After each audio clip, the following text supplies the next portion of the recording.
What is going on, everyone? Welcome back to Wildcat Cave. Kentucky basketball has been a little bit of a roller coaster this season. There are times when we look like national champions and times when we'd be lucky to make the NIT.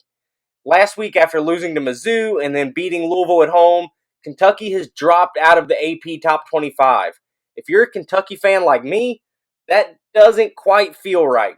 The good news, though, is they have some games coming up that, if they win, should put them right back in the top 25. But in order to do that, however, some changes need to be made. So today, I'm going to give you guys my top 5 things that Kentucky needs to change to make a run later this season.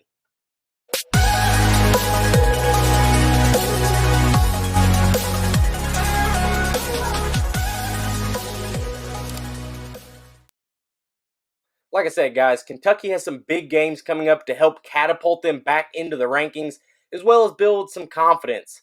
I'm recording this Tuesday, so tonight they play LSU at home, travel to Alabama this Saturday, and also play at Tennessee and then get Kansas at home later this month. So what needs to change for them to win a couple of those? Let's go ahead and talk about it. Number one is that Toppin has to be that guy. He has got to be the catalyst for this team, that guy that we expected him to be coming in. Last game against Louisville, he went off. He had 24 points, 7 rebounds, and 2 assists.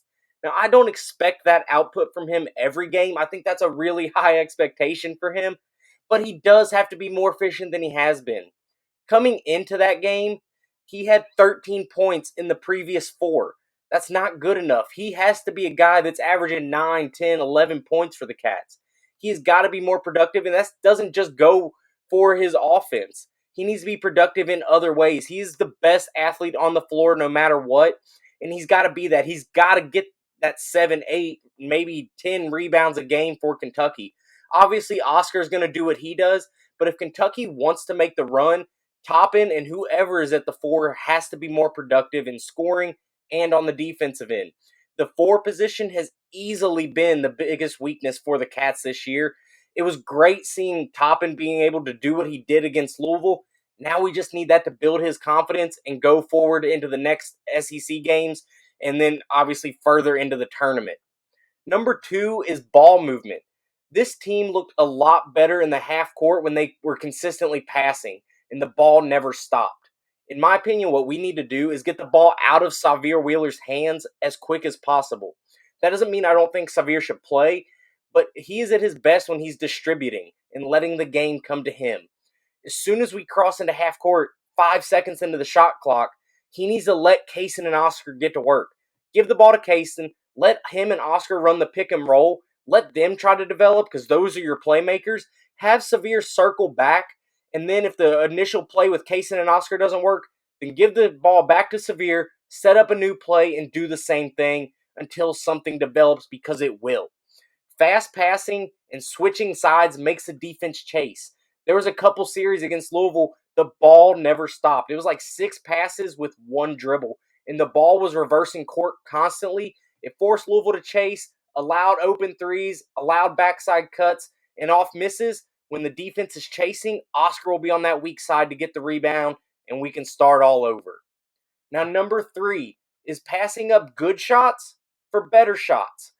That was my biggest takeaway from the Louisville game. We did so much better at that than we have all season. We didn't force shots that wasn't there, and it was from everybody, not just 1 or 2 guys. We've seen a lot this year that Oscar forces shots even when there's 4 to 5 guys on him.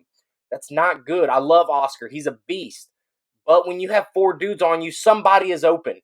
He did a lot better looking for the outlet passes. And also something I saw from Oscar is he held the ball high. He got into this habit of getting the rebound, dropping the ball down to the ground, and trying to bring it back up. So he did a lot better keeping the ball high, noticing when he had pressure on him, and looking for the outlet pass. Same thing with Toppin. We've seen a lot this year. Toppin will catch the ball at the 3-point line, take 2 or 3 dribbles into the mid-range, and pull up for a contested shot. He did not settle for that, and I think that's why we saw his game elevate, and he was able to score a lot more than he normally does. He didn't settle for bad shots. He was able to pull the ball out, pass it, passed out to Sahvir, who on one play then assisted to Kaysen for an open 3. It's that high basketball IQ plays like that. knowing, yeah, I could take this shot, but there's also other guys who, if I can help them get a better shot, will benefit the team a lot more. And even Severe. We've seen Severe dribble the air out of the ball all year, pull up from a 15-footer and try to hit it. Sometimes it goes in. A lot of the times it doesn't. He was a lot better in that too. There was one play against Louisville in particular where he, dribbled the air out of the ball, drove in to the 15-foot range, but then, to Toppin's credit, had a hard cut for an open 8-foot floater. It was a beautiful play, a really smart cut by Toppin, and an even better recognition by Xavier to pass up his, fairly open mid-range to hit Toppin, a taller, more athletic dude, closer to the basket for an easier shot. Now, number 4 is we have to get Antonio Reeves going again. Since we played Michigan, he is 5 for 23 from 3. That is only a 21% three-point average right now. It's not going to cut it. Before we played Michigan, or including the Michigan game and before, he was averaging 50%. So he has hit less than half of the shots he's been hitting. That is not good. CJ Frederick is out. Not that he was playing real well, but he was at least that threat for teams to defend. With CJ being out right now and Reeves not playing real well, we've got to get him going. The only other deep threat, really, other than Reeves, is Kaysen. And that's just not great for a modern offense. We've talked about it a ton. Kentucky is 11th in the country in three-point percentage, but like 200th in attempts. So we got to get these guys hot because we can hit them even when Reeves is in a slump. We're still averaging high percentages, but if we can get him going again and start to shoot more, then that's only going to add when CJ does get back and he starts, developing his shot, gaining confidence. Then we can put 3 dudes on the floor, all of who are threats, have Oscar down low, and then if Toppin stays playing like he is right now, we'll be rolling and almost impossible to defend. Number 5 is the relationship between the players and Cal has to improve. If you listen to KSR, Matt Jones said that the team had a come-to-Jesus moment after the Mizzou game. Apparently there was some, obvious disconnect. I'm sure you guys saw the pictures of Toppin on the bench floating around as Cal was talking to him. Looked completely dejected, didn't care what Cal had to say. But according to Matt Jones and KSR, they did have a team meeting with the coaching staff, and they were able to vocalize some of the, stuff that's been bothering them.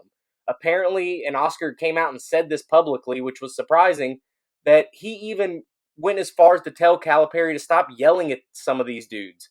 It that might have been the way to coach back, 10 years ago, but now players don't respond to that as well. Specifically, these guys, it seems like. He asked Coach Cal to be more positive, and we saw that. If you watch Cal on the sidelines against Louisville, you didn't see the screaming and the really getting up into guys as much. He was much more calm. Now, was that because we're playing a bad Louisville team and we were up 10-15? Maybe. But it could also be that Cal recognizes these guys were not responding to what was going on and how they were being coached. So he had to change what he was doing. And by all accounts, it seemed like they responded well to it against Louisville. They played better, obviously. They smiled more, and it seemed like they were having fun, which is something that we haven't seen from Cal's teams in the past couple years, quite honestly. Maybe since Tyrese Maxey. Teams play better when they have fun, and maybe that come to Jesus moment after Mizzou was exactly what this team needed. Maybe that is what we look back on this year and be like, that is what changed. That was the turning point for this team. And now maybe we go on a run the rest of January, head into February with a fairly easy SEC schedule, and then we're rolling come March. So I hope that is what happened. I hope that was the turning point for the year. So that is my 5 things I think need to change. The relationship with Cal seems to have already started. We need to get Antonio going. We're passing up good shots for better shots. There's better ball movement, and Toppin has to be that guy, or whoever's at the 4, honestly. That is going to wrap up this video, guys. Let me know down in the comments if you think I left anything off the list. What is most important for you for this team going forward? Be sure to subscribe to the channel to follow along for this basketball season and more Cats coverage. If you like this video, click on the other ones here on the screen, and I will see you guys next week. Go Cats!